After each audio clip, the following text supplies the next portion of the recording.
রাজার ঘরে ছোট রানী এলো পদ্মাবতী, রানী পদ্মাবতী। রাজার আরো 6টি রানীর ছিল না সন্তান, পদ্মাবতীর কোলালোতে মিলল সমাধান।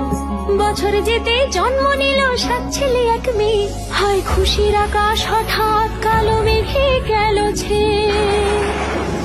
হিংসেতে যায় জ্বলে পুড়ে বাকি 6টি রানী, যুক্তি করে ঘটায় ওরা 7 কুমারের হানি। সুযোগ মতো 7 ছেলেকে মাটিতে দেয় পুঁতে, বাঁচে একা পারুল, ওরা পায় না তাকে ছুতে। ধাইমা বাজায় সেই মেয়েকে বড় করে তোলে, 7 ভাইকে পায় যে পারুল 7টে চাপা ফুলে। এত কিছুর পরেও রাজার বিপদ যে কাটে না, সূর্য নগরে সুখের সূর্য আর ওঠে না। হিংসা বিবাদ বিচ্ছেদ আর প্রেমের কাহিনীতে পারুল বোন কি পারবে 7 ভাই চম্পাকে জাগাতে?